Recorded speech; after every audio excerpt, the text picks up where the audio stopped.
La communication non violente au quotidien. Marshall B. Rosenberg. Chapitre 1. Introduction. Je veux rester en lien avec le doux flot de la vie, que j'aille répandre les vagues de l'amour. Je veux que tout ce que je dis et fais vous apporte force, chaleur et lumière. J'aime nous savoir sans obligation de réussir. La vie est un don que nous n'avons qu'à recevoir. Je veux que tout ce qui vient de moi jaillisse d'une source de vivante énergie. Je veux rester en lien avec le doux flot de la vie et où que j'aille répandre des vagues d'amour. Marshall Rosenberg. Le langage et la bienveillance. Dans ce petit manuel, je vais décrire un processus de communication que j'appelle la communication non violente. Il s'est développé à partir de mon désir de découvrir comment renforcer nos capacités à améliorer nos relations à autrui et à résoudre les différends dans un esprit de bienveillance. Lorsque nous donnons avec bienveillance, nous sommes inspirés par la joie qui jaillit naturellement dès que nous contribuons en toute liberté à l'enrichissement de la vie d'un autre être. Ce don n'est pas dicté par la culpabilité, la peur, la honte ou le désir d'être payé de retour. Notre seule intention est de contribuer au bien-être de quelqu'un.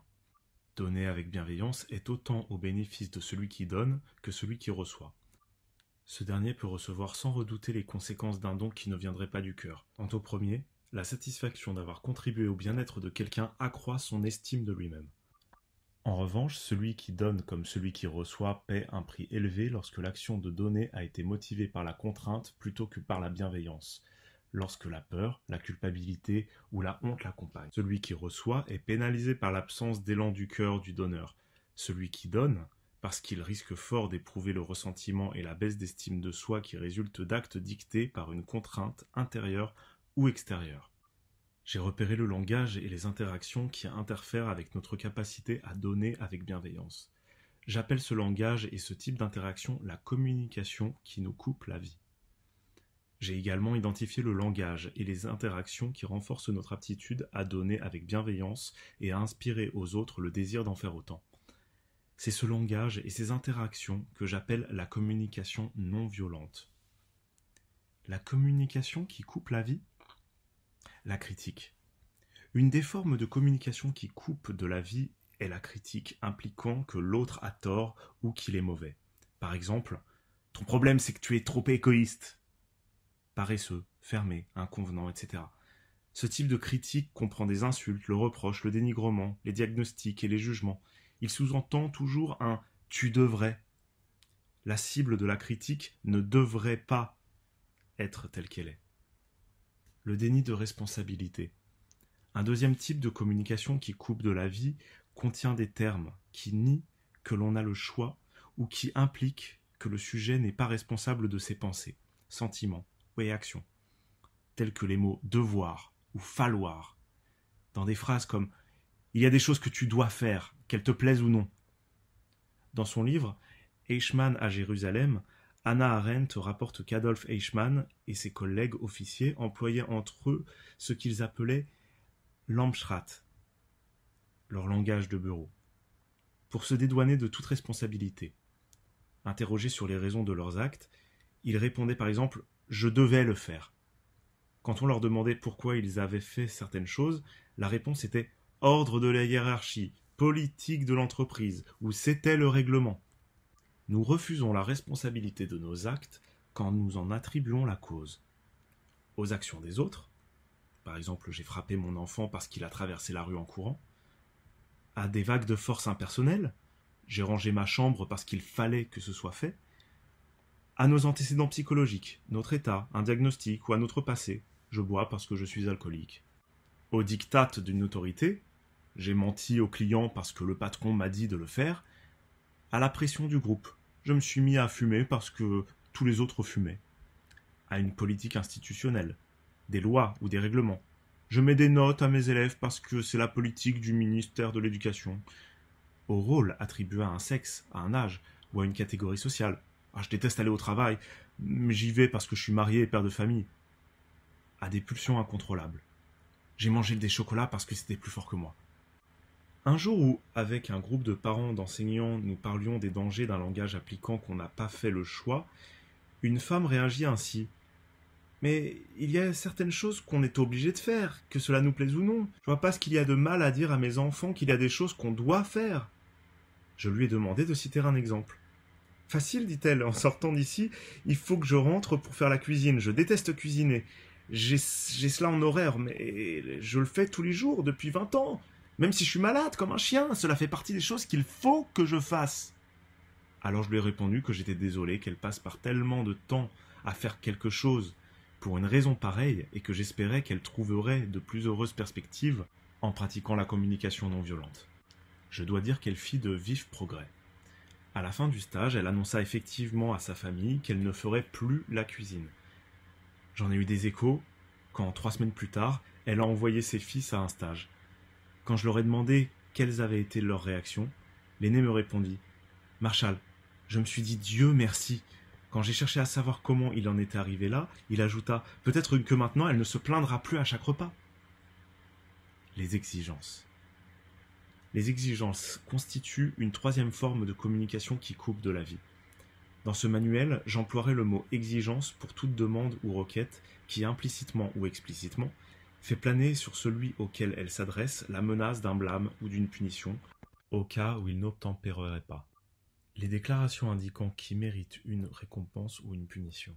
Un langage associé au concept que certaines actions méritent récompense et certaines autres punitions est un quatrième type de communication qui coupe de la vie. Exemple, il mérite d'être puni pour ce qu'il a fait. La communication non violente. La communication non violente focalise notre attention sur 4 points. 1. Ce qui se passe en moi, ce que j'observe, imagine, me rappelle, qui contribue ou non à mon bien-être, ce que je ressens en relation avec ce que j'observe. L'énergie vitale, besoin, aspiration, souhait, valeur, qui génère mes sentiments. 2. Ce que je demande pour me rendre la vie plus belle. 3.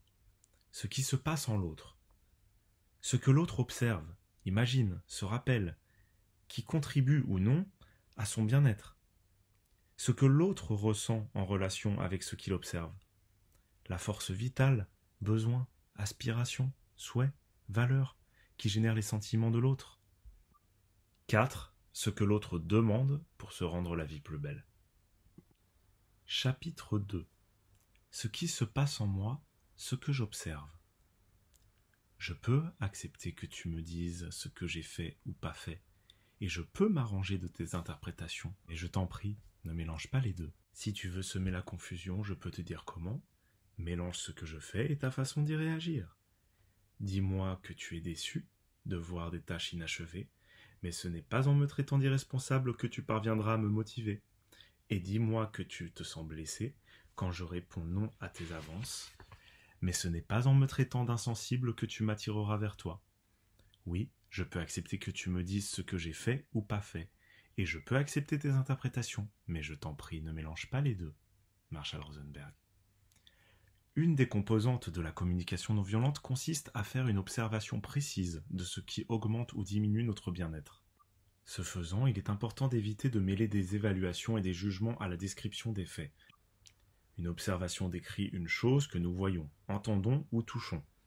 Une évaluation formule des déductions tirées de nos observations. Quand nous mélangeons l'observation d'un comportement et le jugement que nous lui portons, notre interlocuteur aura tendance à investir son énergie dans l'autodéfense et la contre-attaque, plutôt que dans une compréhension bienveillante de ce que nous vivons. Ce qui ne signifie pas que la communication non violente exige que nous soyons parfaitement objectifs et que nous nous abstenions de juger les actes d'autrui, mais que nous séparions bien nos observations de nos évaluations. Une des composantes de la communication non violente consiste à faire une observation précise de ce qui augmente ou diminue notre bien-être. Quand le comportement des autres nous déplaît et que nous désirons les influencer pour qu'ils le modifient, ou que nous approuvons leur comportement et désirons leur faire part de notre appréciation, je crois que nous avons intérêt à énoncer clairement ce à quoi nous réagissons sans y mêler aucune évaluation. La confusion des deux éléments entraîne souvent des interprétations erronées et une attitude défensive. Je me rappelle par exemple une maman et sa fille de 15 ans venues en consultation. J'ai demandé à la mère de m'indiquer un comportement qu'elle aimerait voir changer chez sa fille. La mère me répondit « Elle est totalement irresponsable ». Sa fille réagit au quart de tour « C'est faux ». J'ai fait remarquer à la mère que je lui avais demandé ce que sa fille faisait, et non ce que sa fille était, parce qu'elle faisait ceci ou cela. La mère répondit alors, elle se croit la seule dans la famille. À quoi sa fille répondit à nouveau, c'est faux. Une fois encore, j'ai souligné que la mère formulait une évaluation, mais ne me disait pas ce que sa fille faisait. La mère réfléchit un moment et déclara « C'est difficile, tout ce qui me vient à l'esprit, c'est une évaluation. » Séparer les observations des évaluations nous aide également à penser et à parler de façon dynamique plutôt que statique. Nous créons beaucoup de problèmes en employant un langage statique pour faire face à un monde en perpétuel changement. Notre langage est un instrument imparfait, élaboré par nos ancêtres ignorants. C'est un langage animiste qui vous invite à parler de stabilité et de constante, de similitude, de normalité, de catégorie, de transformation magique, de remèdes instantanés, de problèmes simples et de solutions définitives. Mais le monde que nous essayons de symboliser avec ce langage est un univers de processus, de changements, de différences, de dimensions, de fonctions, de rapports de croissance, d'interaction, de développement, d'apprentissage, de gestion, de complexité. Et cette non-correspondance entre notre monde en perpétuel changement et notre langage relativement statique fait partie de notre problème. Façon fréquente de mélanger observation et évaluation. 1. Le sujet emploie le verbe être sans préciser qu'il a conscience d'évaluer. 2. Le sujet emploie des verbes qui contiennent une connotation d'évaluation. 3. Le sujet confond prédiction et certitude. 4. Le manque de précision quant au lieu à la personne. 5. Le sujet emploie des termes dénotant aptitude ou inaptitude à agir sans indiquer qu'il fait une évaluation. 6. Le sujet emploie des adjectifs et ou adverbes sans signifier qu'il procède à une évaluation. Exemple de confusion entre observation et évaluation. 1. Tu es trop généreux. 2. Paul traîne pour faire son travail. 3. Si tu ne manges pas bien, tu auras des problèmes de santé. 4. Les familles n'entretiennent pas leur logement. 5. Dupont est un mauvais joueur de foot. 6. Jacques est laid. Exemple de séparation entre observation et évaluation. 1. Quand je te vois donner ton argent de poche, je pense que tu es trop généreux. 2. Paul n'étudie qu'à la veille des examens. 3. Si ta nourriture n'est pas équilibrée, j'ai peur que ta santé en souffre. 4. Je n'ai pas vu la famille immigrée du numéro 25 balayer sa cour. 5. En 20 parties, je n'ai pas vu Dupont marquer un seul but. 6. Je n'aime pas le physique de Jacques. De plus, les mots tels que toujours et jamais, utilisés comme exagération pour souligner une idée, ainsi que les adverbes fréquemment, rarement ou leurs synonymes traduisent souvent une confusion entre l'évaluation et l'observation. Voici quelques exemples de distinction entre évaluation et observation. Évaluation, tu es toujours occupé. Observation, ça fait 2 mois que tu ne m'as pas appelé. Évaluation, tu ne me téléphones jamais. Observation, les 2 fois où je t'ai appelé la semaine dernière, tu étais trop occupé pour parler. Évaluation, tu fais rarement ce que je veux. Observation, les 3 dernières fois où j'ai proposé une activité, tu as dit que tu ne voulais pas y participer. Évaluation, il nous rend souvent visite. Observation, le mois dernier, il est venu au moins 3 fois par semaine. Chapitre 3. Exprimer mes sentiments. J'ai grandi en croyant qu'on attendait de moi que je prouve à quel point j'étais fort et violent. Mais John Wayne n'était plus mon héros, et je vais laisser paraître mes peurs et mes blessures. Et j'ai dévalorisé les femmes en ne voyant que leur corps, et j'ai fait étalage de mes conquêtes devant mes amis. Mais John Wayne n'est plus mon héros, et je vais laisser paraître ma vulnérabilité. Marshall Rosenberg. Nos sentiments fournissent une information sur notre degré de bien-être. Exprimer ce qui se passe en nous, nos sentiments. Les sentiments sont la 2e composante de la communication non violente pour dire ce qui se passe en nous. Pour communiquer cela, il est bon que nous soyons conscients de ce que nous ressentons et pour le verbaliser, que nous développions un vocabulaire affectif. Cette communication est nécessaire à l'épanouissement de la confiance et de la sécurité. Nos sentiments fournissent des informations sur notre degré de bien-être. Certains témoignent de notre confort ou inconfort physique. J'ai froid, j'ai faim. Certains témoignent de notre degré de participation intellectuelle. Je suis intéressé, je suis perplexe. Certains sentiments témoignent du degré de satisfaction ou d'insatisfaction de nos besoins. Par exemple, quand ils sont satisfaits, nous pouvons nous sentir heureux, joyeux, etc. Dans le cas contraire, nous pouvons nous sentir tristes, contrariés, etc. Certains sentiments résultent de nos interprétations. Par exemple, nous pouvons être en colère parce que nous avons jugé inconsidéré le comportement de quelqu'un, ou honteux quand nous pensons que nous n'aurions pas dû dire ou faire telle ou telle chose. Dans la verbalisation de nos sentiments, il est utile d'éviter les mots vagues et généraux qui ne décrivent pas clairement ce que nous éprouvons. Je pense à l'emploi d'expressions telles que « je me sens bien » ou « je me sens mal ». Se sentir bien peut signifier être calme, joyeux, enthousiaste, etc.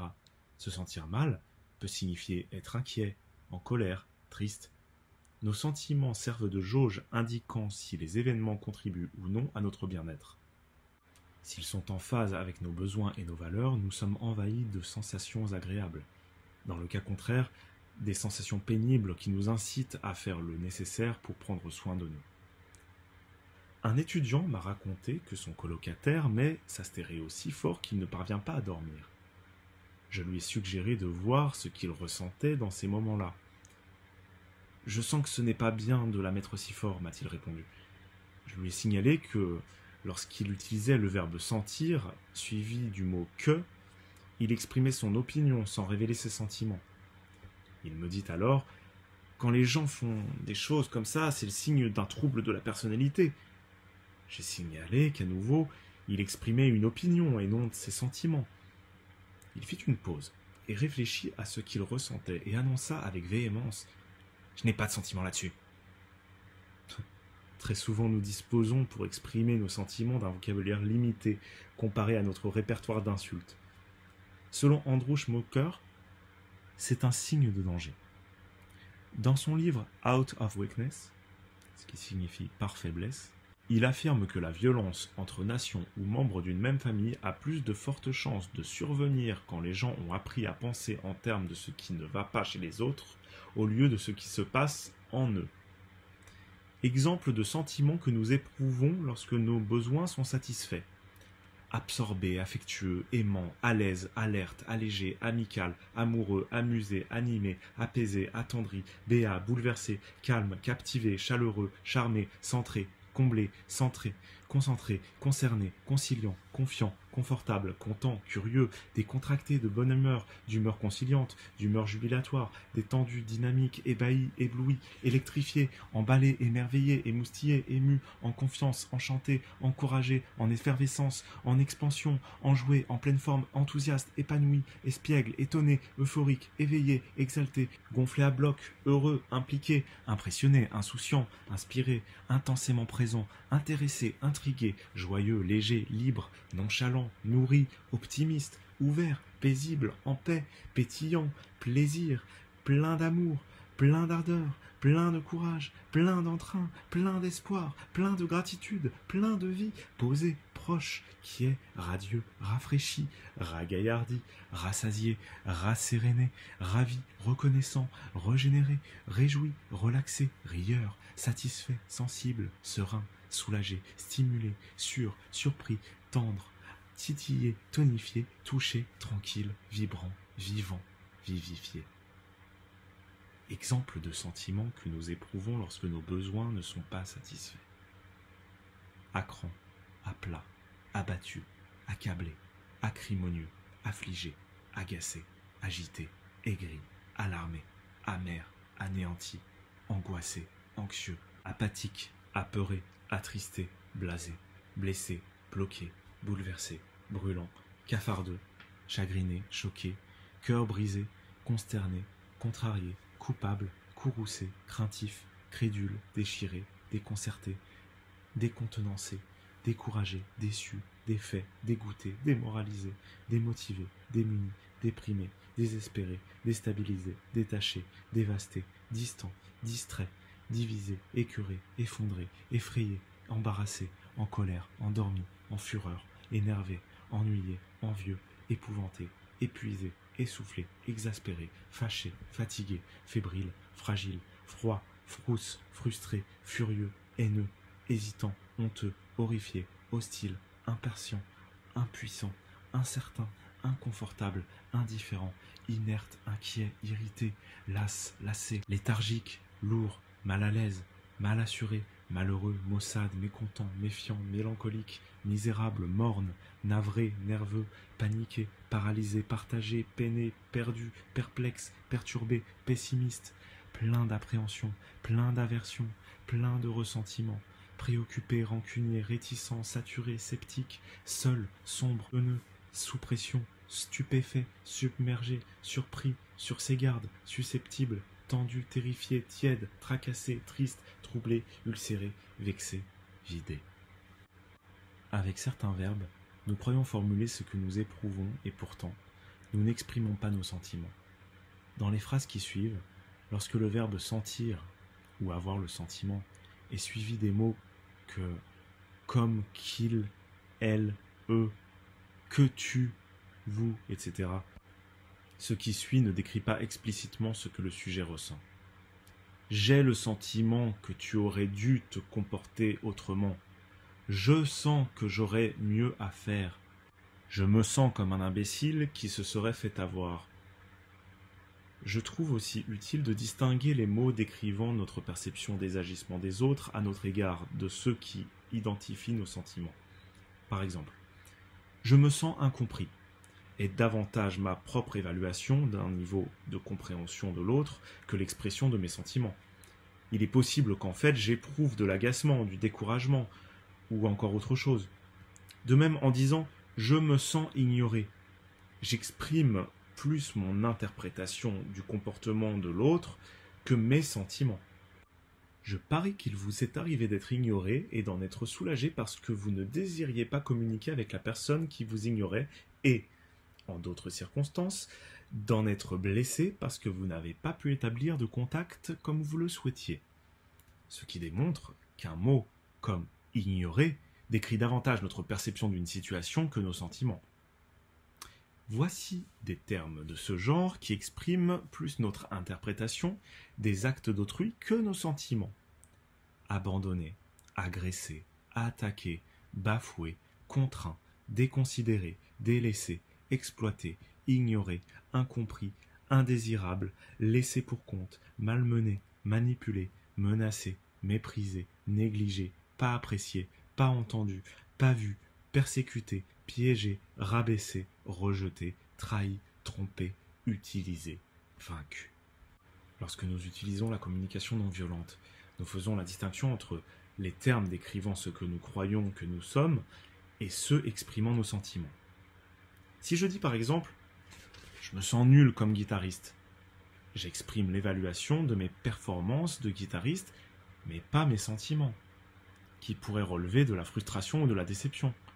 De même si je dis « je me sens insignifiant pour mes collègues », j'exprime plus comment je pense qu'ils me jugent que les sentiments qui m'habitent à ce moment précis, sentiments qui pourraient ressembler à de la tristesse, de la solitude, etc.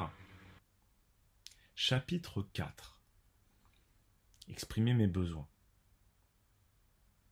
Plus fidèlement vous écouterez votre voix intérieure et mieux vous entendrez les messages venant du dehors. Exprimer ce qui se passe en nous, nos besoins. La prise de conscience et la verbalisation des besoins nous engendrent des sentiments qui ne sont que la troisième composante de la communication non violente, permettant d'exprimer ce qui vit en nous. Alors pour y parvenir, nous faisons suivre l'expression de nos sentiments, de la description des besoins qui les engendrent. Et si nous ne sommes pas conscients du lien entre nos besoins et nos sentiments, nous limitons souvent la cause de ces derniers aux seules actions des autres. Ainsi, nous freinons notre développement qui dépend largement de la conscience de ce qui se passe en nous. Ne pas reconnaître ce lien nous conduit à en vouloir à autrui et brouille la frontière entre nous et les autres. Leur reprocher nos sentiments provoque souvent leur culpabilité et diminue leur capacité à avoir des interactions bienveillantes à notre égard. Pour entretenir la conscience du lien de cause à effet entre ce qui se passe en nous et nos sentiments, La communication non violente recommande de faire suivre l'expression d'un sentiment de parce que je, dans une formulation qui explicite que c'est ce qui se passe en nous qui engendre ce sentiment. Selon ce principe, nous pouvons dire « je suis contrarié quand tu dis cela parce que j'aurais aimé que tu me comprennes autrement » ou « quand tu es parti au milieu de ma phrase, je me suis senti blessé parce que j'ai associé ton départ au souvenir de mon père, j'avais pas le temps d'écouter » ou encore je suis en colère quand tu n'arrives pas à l'heure parce que j'interprète ton retard comme un manque de respect du temps dont je dispose, etc. etc., etc. Ces formulations, elles attestent que nous acceptons la responsabilité de nos sentiments plutôt que de la reporter sur un tiers. Remarquez la différence entre « tu m'as déçu en ne venant pas ce soir » et « j'ai été déçu que tu ne viennes pas parce que je voulais te parler de choses qui me préoccupent ». Il y a un fossé. Dans le premier exemple, le sujet attribue la cause de ses sentiments uniquement à l'action de l'autre personne. Et dans le second exemple, le sujet assume la responsabilité de ses sentiments. Il existe différentes formulations syntaxiques permettant d'attribuer aux autres la responsabilité de nos sentiments. Faire suivre « je me sens », mon ressenti, parce que d'un autre mot que « je ». Par exemple, « je me sens blessé parce que vous avez dit » telle ou telle chose. Ensuite, exprimer ses sentiments sur un mode impersonnel. Par exemple, ça me rend furieux quand tu fais cela, ou ça me tape vraiment sur les nerfs. Enfin, mentionner seulement les actions de l'autre et de nos sentiments. Par exemple, quand tu oublies mon anniversaire, je suis blessé.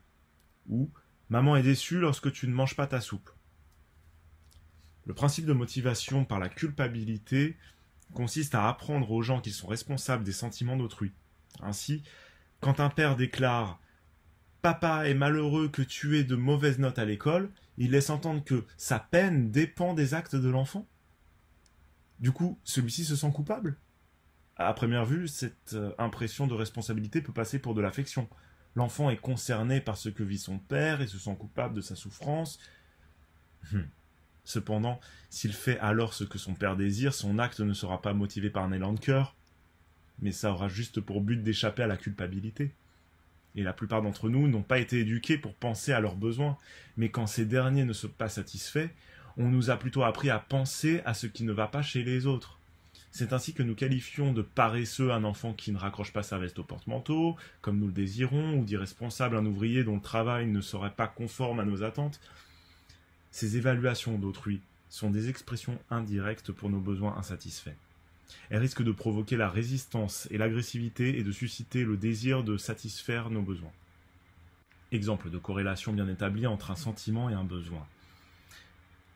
Lorsque je trouve l'évier plein de vaisselle, sale, je me sens agacé parce que j'ai besoin d'ordre et de propreté autour de moi. Quand tu es arrivé avec 30 minutes de retard après le rendez-vous convenu, j'ai été contrarié parce que je voulais m'en tenir à mon planning pour avoir la sensation d'avoir accompli quelque chose.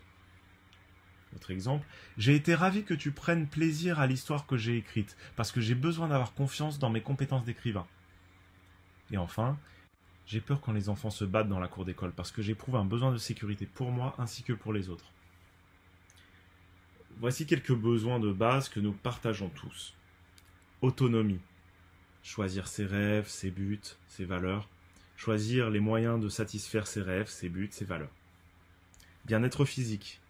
Abri, air, contact, toucher, eau, expression sexuelle, mouvement, exercice, nourriture, protection contre les formes de vie menaçant la vie.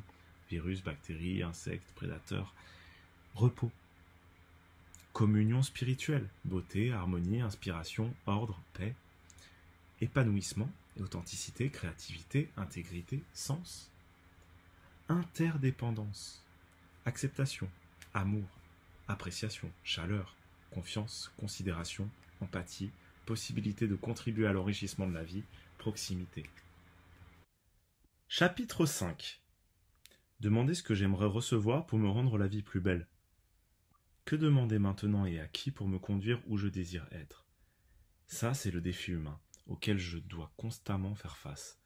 Un homme aimant que je respecte a déclaré un jour que l'humanité y gagnerait si chacun nous acceptait de pécher courageusement. Choisir ce que je veux voir arriver en me sachant faillible est une voie risquée, mais je la choisis avec joie. je peux façonner mon propre destin et avancer au rythme de mon âme, si plutôt que d'atteindre la perfection, mon but est d'être moi-même. Nous avons vu de quelle façon dire ce qui se passe en nous pour inspirer la bienveillance. Ce qui exige, comme nous l'avons constaté, que nous soyons conscients de nos perceptions, de nos sentiments et de nos besoins, et capables de les formuler sans laisser entendre une seconde que l'autre a tort. Quand nos besoins ne sont pas satisfaits, l'évaluer peut s'avérer utile, mais insatisfaisant pour soi. Pour que s'épanouisse la bienveillance, nous devons également demander des actes susceptibles de combler nos besoins. La communication non violente propose une façon d'exprimer ces demandes qui augmente la bonne volonté et la capacité de l'autre à nous rendre la vie plus agréable dans un esprit de bienveillance. Le langage d'action positif. La communication non violente suggère que nous formulions des demandes dans un langage qui décrit clairement les actions que nous aimerions voir mener pour que notre vie en soit enrichie. Cela exige entre autres que nous exprimions ce que nous voulons plutôt que ce que nous ne voulons pas. La confusion qui peut résulter de demandes exprimées sur un mode négatif est mise en évidence par l'incident qu'une femme m'a raconté au cours d'un stage, à un moment où l'on s'entraînait à formuler des demandes claires. 3 semaines plus tôt, elle avait dit à son mari qu'elle ne voulait pas qu'il consacre autant de temps à son travail. Puis elle se fâcha tout rouge quand il s'inscrivit à un tournoi de golf. Remarquez bien qu'elle avait exprimé ce qu'elle ne voulait pas, à savoir qu'il passe autant de temps au travail. Alors qu'en réalité, elle voulait qu'il accepte de passer au moins une soirée par semaine avec elle et leurs enfants. Avec la communication non violente, non seulement nous demandons ce que nous voulons, mais nous le faisons en termes d'actions concrètes sans employer de formules vagues et abstraites. Ce langage d'action clair aide les autres à réagir favorablement à nos demandes. La confusion provoquée par un langage imprécis est illustrée de façon amusante par un dessin humoristique dans lequel un homme qui ne sait pas nager tombe dans un lac. Il crie à son chien, resté sur la rive, « Lassie, va chercher de l'aide !» L'image suivante montre le chien sur le divan d'un psychiatre. J'ai un jour été invité à débattre avec des lycéens qui avaient différents griefs contre le directeur qu'ils trouvaient raciste. Un pasteur, très proche de ce groupe d'élèves, a eu vent qu'il projetait des représailles violentes à l'endroit du directeur. Très alarmé de cette perspective, le pasteur leur demanda de me rencontrer avant d'agir. Ils acceptèrent par respect pour lui. Lors de notre réunion, les élèves commencèrent par se plaindre d'être victimes de discrimination. Après les avoir écoutés quelques instants, je leur ai suggéré de préciser ce qu'ils aimeraient demander à leur directeur. Écœuré, un des élèves s'exclama « À quoi bon, on est déjà allé le voir pour lui dire ce qu'on voulait, il n'a rien trouvé d'autre à répondre que « Sortez d'ici, j'ai pas besoin de vous pour savoir ce que j'ai à faire. » Interrogés sur les demandes qu'ils avaient formulées lors de cette rencontre, les élèves répondirent qu'ils ne voulaient pas que le directeur leur dise comment se couper les cheveux. Je leur ai signalé qu'ils auraient peut-être obtenu plus de coopération s'ils avaient exprimé ce qu'ils voulaient au lieu de ce qu'ils ne voulaient pas. Ils mentionnèrent ensuite avoir demandé à être traités avec plus d'équité. Là encore, je leur ai fait la remarque qu'ils auraient peut-être été plus efficaces de décrire les actions spécifiques qu'ils souhaitaient plutôt que d'employer une formule aussi vague que d'une façon équitable. Ensemble, nous nous sommes efforcés de trouver comment ils pourraient exprimer leurs demandes dans un langage positif d'action concrète. À la fin de la réunion, les élèves avaient formulé clairement 38 propositions d'action qu'ils désiraient voir mises en œuvre dans leur école.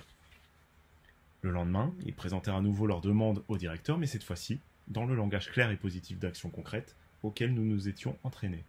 Dans la soirée, ils m'appelèrent pour m'informer, avec jubilation, que le directeur avait accepté toutes leurs 38 demandes. Et 3 jours plus tard, un représentant des écoles locales me téléphonait pour savoir si j'acceptais d'enseigner à la direction ce que j'avais appris aux élèves. Et il faut bien comprendre là la différence entre demander et exiger. Quand nous adressons une demande à quelqu'un en accord avec les principes de la communication non violente, nous désirons qu'il l'accueille non comme une exigence, comme une menace, comme un ordre, mais comme une occasion d'exercer sa générosité. S'il répond favorablement à notre demande, il le fera mu par un élan de bienveillance et éprouvera autant de plaisir à donner que nous à recevoir.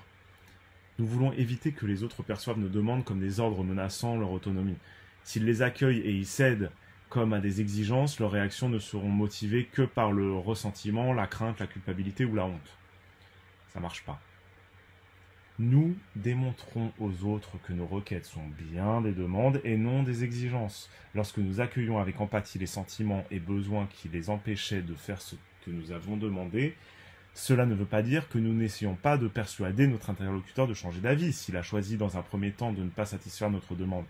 Cela signifie que nous ne tenterons pas de le faire avant d'avoir démontré une compréhension respectueuse pour les motifs de son refus. Pour clarifier davantage, la différence entre demande et exigence. Imaginons Jacques disant à son amie Lucie « Je me sens seul, j'aimerais que tu passes la soirée avec moi ». Est-ce une demande ou une exigence? La différence ne résidant pas dans le niveau de courtoisie de la verbalisation, il peut s'agir, selon ma définition, d'une ou de l'autre, vous découvrirez laquelle selon la manière dont la personne qui formule la demande réagit quand l'autre n'accède pas à sa demande. En l'occurrence, si Lucie répond « Je suis vraiment fatigué, si tu as besoin de compagnie, pourrais-tu demander à quelqu'un d'autre de passer la soirée avec toi ?» Et si Jacques réagit en rétorquant « Ça c'est bien toi, hein, toujours aussi égoïste », je dis qu'il s'agit d'une exigence, parce qu'il ne laisse à Lucie que le choix de satisfaire ou d'être blâmé. Voici une autre version de la demande, avec le même début. Jacques, je me sens seul, j'aimerais que tu passes la soirée avec moi. Lucie, je suis vraiment fatigué, si tu as vraiment besoin de compagnie, pourrais-tu demander à quelqu'un d'autre de passer la soirée avec toi? Jacques s'éloigne.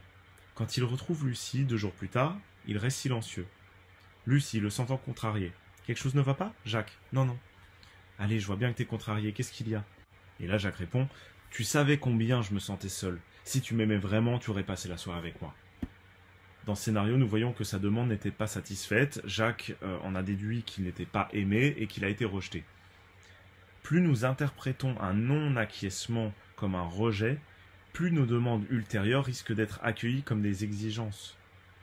Nos interprétations se transforment alors souvent en réalité parce que plus nos demandes s'avèrent être en fait des exigences, moins les autres apprécient notre compagnie. Exprimer de véritables demandes qui ne sont pas des exigences requiert de prendre conscience de la différence entre 2 objectifs possibles. Soit nous attendons simplement des autres qu'ils fassent ce que nous voulons, soit nous nous attachons au cheminement qui permet d'aboutir à un résultat. Si notre objectif consiste à changer les choses ou à obtenir d'eux qu'ils fassent ce que nous voulons, la communication non violente n'est pas l'outil qui nous convient. Elle est destinée à ceux d'entre nous qui désirons que les gens ne changent ou n'accèdent à nos demandes que s'ils le font de leur plein gré ou dans un esprit de bienveillance. Autrement dit, la communication non violente convient à ceux qui cherchent un processus pour gérer leurs relations plutôt qu'un moyen d'obtenir des autres qu'ils se conforment à leurs désirs. Quand les autres savent que nous visons avant tout la qualité de la relation, la sincérité, l'empathie, que nous croyons que ce cheminement aboutira à la satisfaction des besoins de chacun. Ils peuvent accueillir nos requêtes en toute confiance comme des demandes et non des exigences. Garder cette notion présente à l'esprit n'est pas chose facile. Pour les cadres, les parents, les enseignants et tous ceux dont le travail consiste en partie à influencer les autres. Ils peuvent être tellement obnubilés par l'obtention des résultats qu'ils en oublient que les résultats obtenus par la contrainte peuvent coûter cher. Lors d'un stage de communication non violente, une maman nous annonça après le déjeuner « Marshall, j'ai essayé, ça n'a pas marché, je suis rentré chez moi, j'ai exprimé mes sentiments et mes besoins comme vous me l'avez montré, j'ai pas critiqué, j'ai pas jugé mon fils, je lui ai simplement dit « Écoute, quand je vois que tu n'as pas fait ce que tu avais promis de faire, je suis très déçu. J'aurais aimé rentrer en étant sûr de trouver la maison en ordre, puis j'ai formulé ma demande, je lui ai dit que je voulais qu'il range immédiatement. » Apparemment, vous avez recouru à toutes les composantes de la communication non violente, lui ai-je dit. Que s'est-il passé? Il ne l'a pas fait, m'a-t-elle répondu. Alors je lui ai dit qu'il ne pouvait pas passer sa vie à être paresseux et irresponsable. J'ai compris que je ne l'avais pas aidé à faire la différence entre demander et exiger. Dans son esprit, le processus de la communication non violente ne marchait que si elle parvenait à obtenir ce qu'elle voulait. Par rapport à ma définition des 2 termes, elle avait formulé une exigence et non une demande. Mes enfants m'ont administré quelques sérieuses leçons sur le sujet. Je m'étais mis en tête que le rôle de père consistait à avoir des exigences. Ils m'ont enseigné que je pouvais exiger tout ce que je voulais sans pouvoir les contraindre à faire quoi que ce soit. C'est une leçon d'humilité en matière de pouvoir. Quand vous vous imaginez que votre rôle consiste à changer les gens et leur comportement parce que vous êtes parent, enseignant ou directeur, mais voici ces gens, mes enfants, qui m'apprenaient que je ne pouvais pas les contraindre à faire quoi que ce soit. Tout au plus pouvais-je leur faire regretter de ne pas m'avoir donné satisfaction, mais ils m'ont prouvé que chaque fois que j'avais été assez idiot pour leur forcer la main, ils pouvaient me faire regretter de l'avoir fait. Chapitre 6. Accueillir ce qui se passe chez les autres et ce qu'ils demandent avec empathie. Je veux t'offrir le cadeau de l'empathie et me délester des stéréotypes qui limitent ma perception. Il m'a fallu du temps, mais je comprends enfin à quel point le présent m'échappe, à mes yeux, embué du passé. Ainsi, quand je tarde à te répondre, c'est que j'écarte les projections qui déshumanisent mon regard. Quand on m'a écouté et entendu, je peux découvrir mon univers sous un jour nouveau et poursuivre mon chemin. La présence. Ne te contente pas d'agir, sois là. Nous avons pu comment exprimer ce qui se vit en nous et ce que nous demandons par la communication non violente. J'aimerais que nous portions maintenant notre attention sur ce qui se passe chez les autres et sur ce qu'ils demandent. Carl Rogers décrit avec impact l'empathie sur autrui. Cite: « Lorsque quelqu'un vous entend réellement sans vous juger, sans essayer de vous prendre en charge ni de vous modeler, c'est détectable. Quand on m'a écouté et entendu, je peux redécouvrir mon univers sous un autre jour nouveau et poursuivre mon chemin. Il est étonnant de voir comme ce qui semblait insoluble se dénoue quand quelqu'un vous écoute. Comme tout ce qui semblait confondu peut soudain couler de source et on est entendu. » Alors cette présence à l'autre n'est pas facile à maintenir. Nous éprouvons souvent un puissant besoin d'exposer notre point de vue, de donner un conseil, de rassurer ou d'exprimer nos sentiments. L'empathie exige de donner toute notre attention au message de l'autre pour lui accorder le temps et l'espace dont il a besoin pour s'exprimer totalement et se sentir compris. Bouddha l'a bien résumé, ne te contente pas d'agir, sois là. Mon amie, Holly, elle a repéré les tentatives courantes de faire quelque chose plutôt que de rester présent à l'autre le temps nécessaire pour établir avec lui une relation d'empathie. Conseiller. Je crois que tu devrais... Pourquoi tu n'as pas... Surenchérir. Oh, c'est rien, regarde-moi. Moraliser. Tu peux tirer parti de cette expérience si tu... Consoler. Ce n'est pas ta faute, t'as fait de ton mieux. Raconter. Ça me rappelle le jour où... Clore la question. Allez, remets-toi, fais pas cette tête. Sympathiser. Oh, mon pauvre chéri. Interroger. Quand est-ce que ça a commencé? En se regardant dans la glace, ma fille m'a dit un jour « Je suis moche comme un pou ». J'ai compris plus tard qu'elle attendait une empathie que j'aurais pu lui offrir en répondant quelque chose du genre « T'es déçu de la tête que tu as aujourd'hui ?» Au lieu de quoi, j'ai voulu la rassurer en affirmant « T'es la plus belle, ma fille, t'es la plus belle que la terre ait jamais portée ». Ce qui ne fit qu'aggraver les choses et l'exaspérer. « Oh, je t'en prie, papa !» s'exclama-t-elle en quittant la pièce. Croire que nous devons arranger les choses pour les autres en leur remontant le moral nous empêche parfois d'être présents. Focaliser notre attention sur ce qui se passe chez les autres et sur ce qu'ils demandent. En pratiquant la communication non violente, nous devons nous concentrer sur ce qui se passe chez les autres et sur ce qu'ils demandent. Quelle que soit la façon de s'exprimer. Ça réclame que nous dirigions notre attention sur ce qu'ils observent, sur ce qu'ils ressentent, sur les besoins inassouvis qui engendrent leurs sentiments et sur ce qu'ils aimeraient que nous fassions. En pratiquant cette réceptivité au message d'autrui, nous réalisons rapidement que derrière ceux que nous avons autorisés à nous atteindre ou à nous mettre en cause se trouvent tout simplement des personnes dont les besoins sont satisfaits, qui nous demandent de contribuer à leur bien-être. Ainsi accueillis, aucun message ne peut nous déshumaniser. Nous ne pouvons l'être qu'en nous laissant prendre par les images péjoratives exprimées par d'autres et en commençant à penser qu'il y a en nous quelque chose qui ne va pas. Nous apprenons à focaliser notre attention sur les sentiments et les besoins exprimés dans les messages d'autrui. Nous cessons de les recevoir comme des critiques, des attaques, des insultes ou des jugements. Ce qui auparavant aurait pu nous apparaître comme tel n'est plus perçu comme l'expression de la souffrance et des besoins non assouvis de l'autre. La paraphrase. Nous pouvons recevoir les 4 composantes de ce processus en répétant ce que nous avons entendu dire à notre interlocuteur et en vérifiant avec lui l'exactitude de notre paraphrase. Ce renvoi l'informe de la façon dont nous avons interprété son message et lui procure l'occasion de nous corriger si nous nous sommes mépris. Nous pouvons ainsi poser des questions complémentaires pour nous assurer que nous avons bien compris notre interlocuteur comme il le souhaiterait. Elles peuvent porter sur ce qu'il observe. Est-ce que tu réagis au nombre de fois où je suis sorti la semaine dernière ? Sur ce qu'il ressent ou sur les besoins à l'origine de ses sentiments.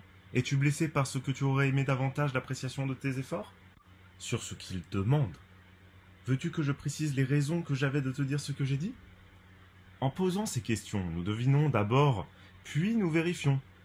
Remarquez la différence entre ce type de questions et celles où l'on demande simplement des informations comme par exemple à quoi fais-tu allusion, comment te sens-tu, pourquoi penses-tu cela, que veux-tu que je fasse. En pratiquant la communication non violente, nous devons aussi être réceptifs aux demandes liées aux sentiments et aux besoins de l'autre. Imaginez par exemple qu'un ami nous déclare qu'il est très découragé de ne pas avoir été engagé pour un poste qui lui tenait à cœur. Nous avons manifesté de l'empathie pour son découragement et percevons qu'il attend quelque chose, en plus de notre empathie. Nous pouvons alors vérifier ce qu'il désire par une question de type « Est-ce que tu veux que je te communique d'autres postes qui pourraient t'intéresser ?» Ou « Je suis triste que tu n'aies pas obtenu ce poste. Y a-t-il quelque chose que je puisse dire ou faire qui t'aiderait dans cette situation ?» Être avec ce qui se passe dans l'autre. En général, il est bon de permettre à notre interlocuteur d'exprimer totalement ses sentiments et ses besoins et de sentir notre compréhension avant de tenter de clarifier ce qu'il demande. En passant à ses demandes, avant qu'il soit convaincu que ses sentiments et ses besoins ont été totalement compris, on lui donnait facilement l'impression d'être pressé et de ne pas nous intéresser sincèrement à lui. Très souvent, un message initial n'est que la partie émergente de l'iceberg, dans la mesure où beaucoup de sentiments connexes n'ont pas encore forcément été formulés. En restant attentif à ce qui se passe en son fort intérieur, nous lui donnons la possibilité d'explorer profondément ses sentiments et de les exprimer complètement. Deux choses peuvent alors se produire qui nous confirment que nous sommes restés assez longtemps présents. Premièrement, quand l'autre a l'impression que tout ce qui se passe en lui a été reçu avec empathie, il éprouve alors un soulagement. On perçoit ce soulagement par un relâchement de la tension dans notre propre corps. Et deuxième signe, encore plus évident, quand il se sent suffisamment compris dans l'immédiat, il cesse de parler. Et si nous désirons nous assurer davantage que ce qui se passe en lui a bien reçu assez d'attention, nous pouvons alors lui demander « Veux-tu ajouter quelque chose ?» Quand nous ne sommes pas capables de donner de l'empathie, c'est sans doute que nous en avons nous-mêmes besoin. Une mère peut allaiter son enfant si elle ne reçoit pas elle-même les nutriments indispensables. C'est ainsi que nous essayons parfois de nous mettre à la place de l'autre sans y parvenir ou sans vouloir le faire véritablement. En général, c'est le signe que nous sommes nous-mêmes trop en manque d'empathie pour pouvoir en offrir à autrui. Si nous reconnaissons ouvertement que notre propre détresse nous rend impossible de ressentir ce que l'autre ressent, il se peut que cet autre soit en mesure de nous accorder l'empathie dont nous avons besoin. Sinon, nous pouvons être dans l'obligation de nous administrer nous-mêmes les premiers secours empathiques ou d'en chercher auprès de quelqu'un d'autre. En matière d'empathie, ces premiers secours consistent à accorder à ce qui se passe en nous cette même qualité d'écoute que nous avons décrite pour les autres. Nous focalisons notre attention sur ce que nous ressentons et nous mettons à l'écoute des besoins qui engendrent nos sentiments. Lorsque nous éprouvons un relâchement de notre tension, nous sommes alors prêts à écouter autrui avec empathie. Épilogue. Nous avons des merveilles à échanger.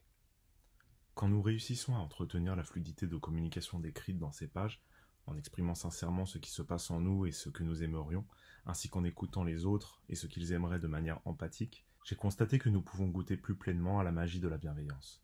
Nous pouvons nous guérir mutuellement et découvrir à quel point il est délectable de se sentir humain.